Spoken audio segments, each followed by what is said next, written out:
and just let them know how much they mean to all of us.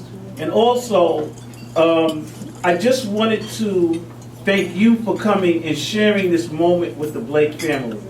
I think about my mother, Dr. Bessie Blake, and you know, she's from Smithland, Texas. You know, and she brings with her that southern charm and intellect. And she married a guy from Corona. Check that out. Northern Boulevard. Professor James Blake. Both of them have been very strong support systems to their family.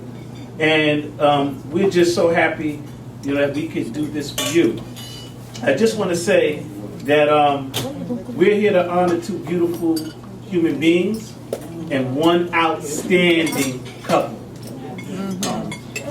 Mom and Dad, you have taught us the importance of unity and family, and you have also demonstrated the power of belief and faith. I've often heard my father say the race is not won to the swift, but to he or she who endureth to the end. And your 50 years showed us that you are not sprint runners, but y'all are definitely running a marathon, and y'all have endured. And as a result of that endurance, you're now receiving the fruit of the seeds that you planted years ago. The principles that you have taught us are alive in all of us.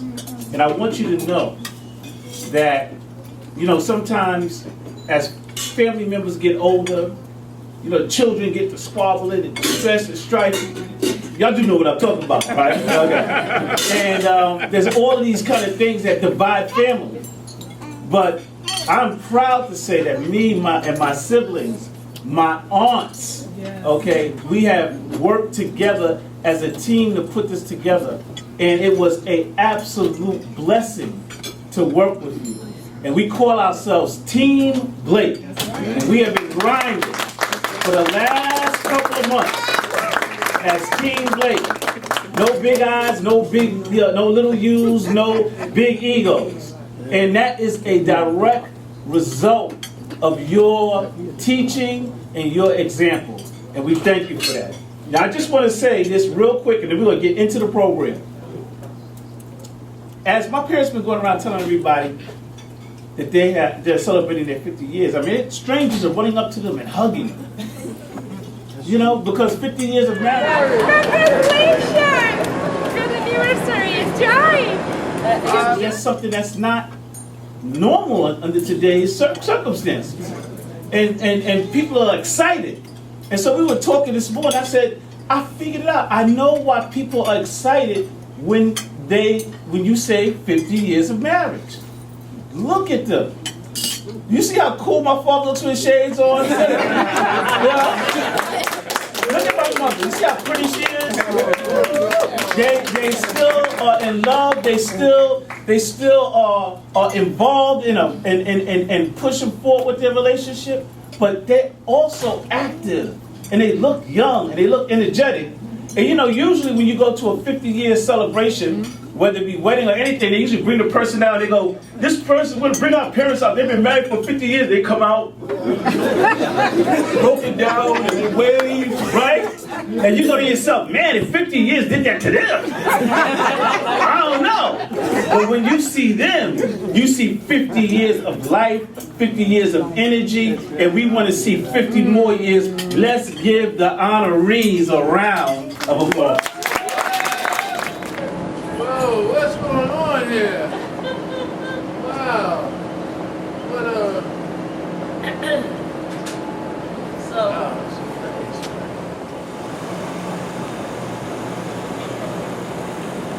Members of in a while. Should I tell them my grandma's story? yes.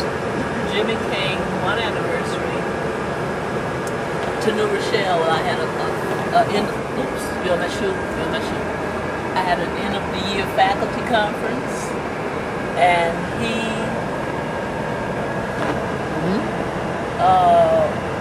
busted in, had a limousine. Surprise. Went by the castle that got Sister Dorothy and Kelly, the president, and came in and took me out of the conference, dropped at the castle, took me back to Newman Hall, where where I could, pick up my whatever things. And we were on our way, and all of the staff was so excited for me and waiting at the window. And then somebody said, "It broke down, the limousine won't stop." Just one of the many stories. Limousine stories. Yeah. What would you like to say, Dad, on your I'd 50th like to wedding say anniversary? that even though the limousine broke down, We didn't. we did not break down. We're still And here. we don't want any further comment from my wife because she had the opportunity to make her comments. Okay. To say that I would put her in 1,000 limousines if it was necessary, but it still would not measure the value of her as a partner for these last 50 years of marriage. I thought it was going to put me at 1,000 at night. Get the call for backup. Now give me a kiss. Now she wants a kiss. After that, she wants a kiss. So greetings and salutations from the Honorable Congressman Meek's office. 84% of African American children were being raised by two-family households. However, in 2006, only 31% were raised by two-parent households. So I said to myself, it can't be just us, it has to cross over to other ethnic groups. So I looked into Asians, it's 89% in 2006. Anglo-Saxons is 79%. And for Latinos and Hispanics, it's 69%. So, if this trajectory continues, we won't have a lot of celebrations of 50 years of individuals that look like us. And it also points to your guys' commitment to each other. And I want to say to you, thank you for being an example of Black love. And thank you for being an example of loving someone for a long time. There's people in this room can't stand someone for 5 minutes, but you guys have stood each other for 50 years. So thank you for that. And on behalf of Reverend Meeks, I have a proclamation for you. So I'm going to read it.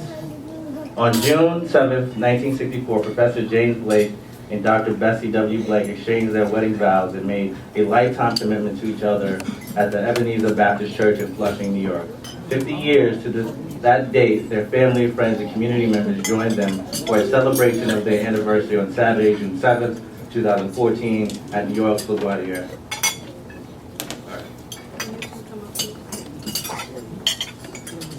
I'll continue reading while they come up. LaGuardia Airport. And Professor James Blake grew up in Corona, Queens, New York, and Dr. Bessie W. Blake grew up in Freeport, Louisiana, having met during their collegiate years while attending North Carolina Central University. Upon entering holy matrimony, the Blakes union has produced 4 children. I'm not going to try to pronounce them because I'm going to mess it up. And 7 grandchildren. The last 8 years, the Blakes have been exemplary members of Long Island City community. And Professor James Blake received a Bachelor of Science degree in chemistry from North Carolina Central University and a Master's in Social Work for Columbia University School of Social Work, and holds a New York State license as a mental health counselor. Professor Blake is currently employed with the Borough of Manhattan Community College, BMCC, and is a fundamental member of the Department of Student Life. He serves as faculty representative to the Fitterman Hall of Advisory Committee, President of the BMCC Black Faculty and Staff Association Department, representative of the College and Senate. I want to say thank you again for your representation and being emblematic of what it looks like to be young at 50 years of marriage. You guys look like you're 15. So thank you for that.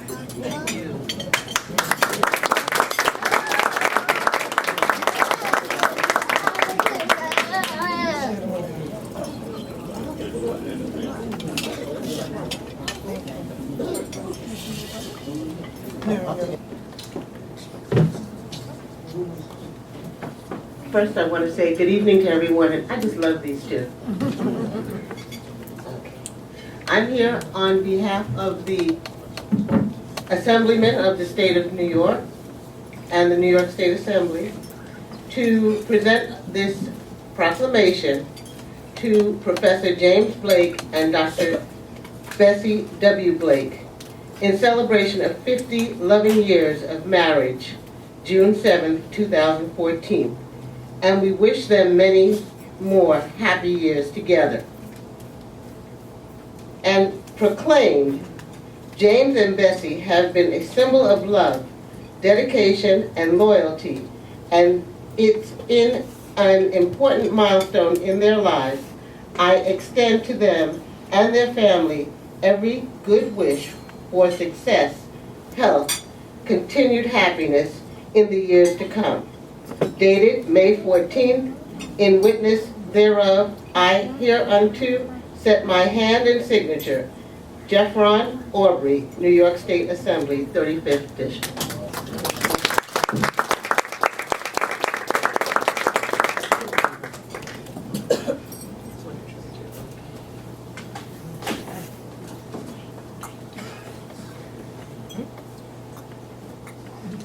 Jimmy, this is Bessie, and I want to let you know that I'm surprised that I came to celebrate your 50th anniversary, and that's a loving thing to do, and I hope that the Lord will bless you too, and have 50 more.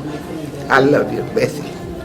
Professor Blake's sisters, who will be giving a word on behalf of the family.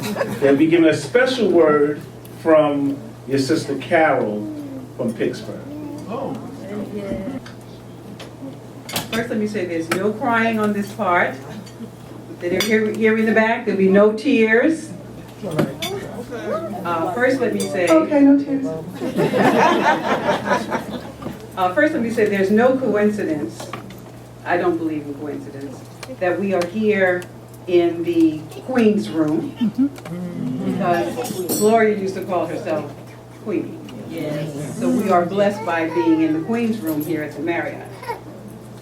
And so first I'm going to read something from, you're not crying, are you? Okay.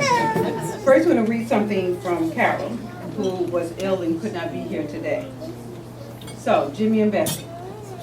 She says first, thank you. She says, Jimmy and Bessie, first let me say that I am so sorry that I could not be there with you on this wonderful day. For two people to be married 50 years or half a century is a blessing today. And there are some things that obviously you two have in your marriage. One is being a good listener. Two is to always be forgiving. And the third is to solve your problems right away before they fester. So your marriage is a threefold cord. That's Bessie, Jimmy, and in the middle is God. So keep that cord tight. Jimmy, when we were younger, you used to always call me a crybaby. That's what Carol said. So tonight, as her tears flow, she says, know that I love you both and hope you have a perfect evening. That's from Carol.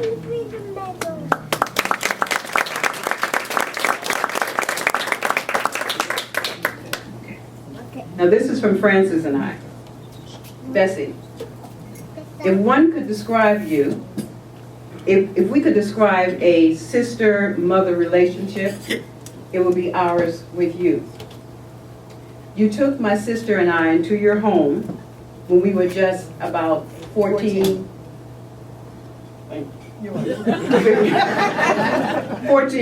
or 15 years old.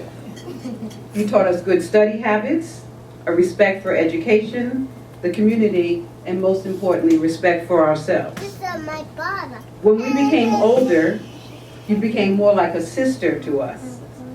But we will always revere you as a mother figure. We've learned so much from you for over the years, and we learned as much observing you as a woman, a wife, and the matriarch of the family. Thank you for having an open heart. Thank you for sharing your home, your love, and your wisdom with us.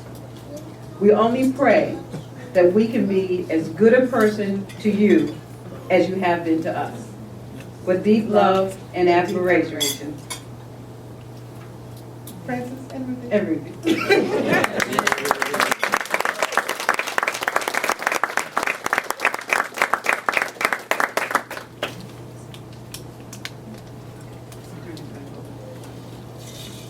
Chuckles returning now. Do you feel the love? Yes. Do you feel the love? Yes. All right, because I know I do. We're going to keep this love fest going with a word and a poetry piece, a spoken word piece from my sister, your daughter, Rashana Blake.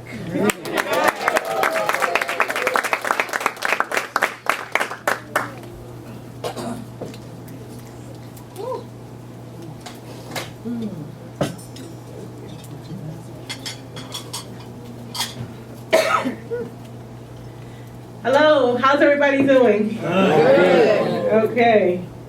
I am so excited. One of the things that I wanted to say before I started to read the poems that I'm going to share is that one thing that I've noticed about my parents over their 50 years of marriage is friendship. And I hope we can all enjoy that tonight. They've had this friendship that made 50 years actually possible. So it's the thing that friendship was a constant conversation that made their relationship work. And I'm going to read a few poems that I think capture their friendship. The beginning of the relationship. Flower girl meets unorthodox man. Flower girl. Everybody can't be a begonia. Short, low to the ground, pink, white. I'm a sunflower. Tall, brown in blossom, steady, seeds full, edible. Flower girl. Unorthodox man. Ooh, brother man. Outrageously beautiful man. Out beyond melodies, our bodies mingle. Oxygen. Breathe me.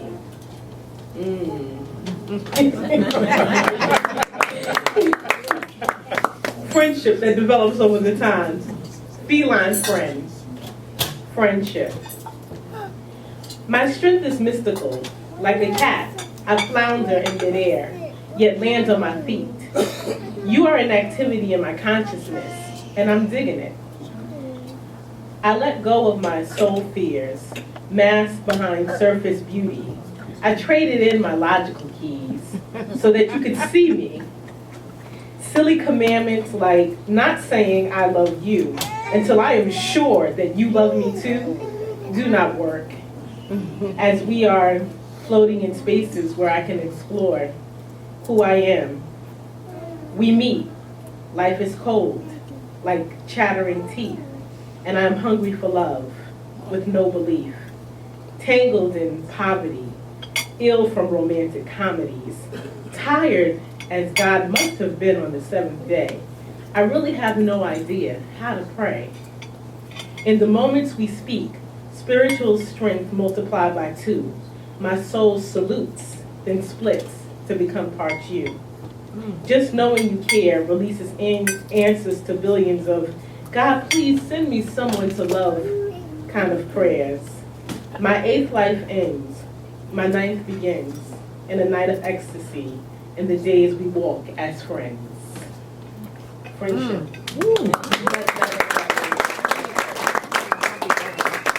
And I'm going to end with this really short poem about what I know in terms of their spiritual path. My mother being Muslim, my father being Christian, and me growing up in a household where all I had to do was believe in God. Oh, my mother's Christian, my father's Muslim, and I'm not a mixed-up child. I loved it. No, I really, it just again continued the conversation of love that was always present in my household. And so I want to end with this last poem, Within Me, because I think both of you are within each other. Within me, after 50 years. A love I could not imagine, from a God that I question, has released me from a prison of shattered innocence and made it easier to inhale the warmth of true friendship. I think you're really blessed if you're able to have your true friend be the person that you marry. Congratulations on 50 years. This is a special event, an historic event. I'm so happy and proud to have known both of you for a number of years, and may God continue to bless you. We're going to hear from, I don't like to describe this person as a family friend, because in actuality, I didn't know, I thought he was just another uncle of mine growing up, because our families have grown up so closely together. I was deeply influenced by him, deeply influenced by Sister Baina. You know, these are people who have helped shape us, and we've interacted, and we've grown and evolved. And so it's my pleasure now to introduce Brother George Caldoon. Thank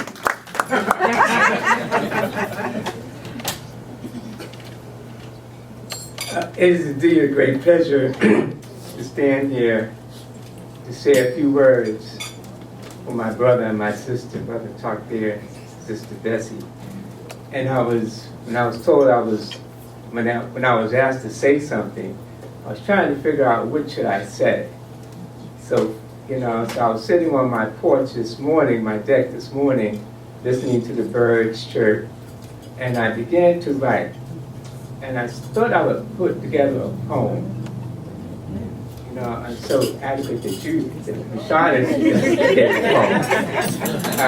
And so I said, I haven't written a poem in like over 8 or 9 years. And I said, well, let me just take a stab at this. Let me do something different. So I began to think, and I put together this poem. They rise, a southern beauty and intellect, and a northern prince, like Siamese twins, joined together intellectually, philosophically, and spiritually. They rise. They rise because for half a century, they understood something about life. They understood something that we call life. They rise. They brought forth beautiful children. Kanari, Shango, Vishana, Takbir. They rise. They rise like the Siamese twins. Together, they have helped educate thousands or tens of thousands. They rise because they have had an impact on other human beings and improved the quality of life of those human beings. They rise. Two brilliant intellectuals fighting for freedom, justice, and equality. They rise. They rise, two magnificent souls for half a century, 50 years, finding God and using that discovery for a common good. They rise, they rise, they rise.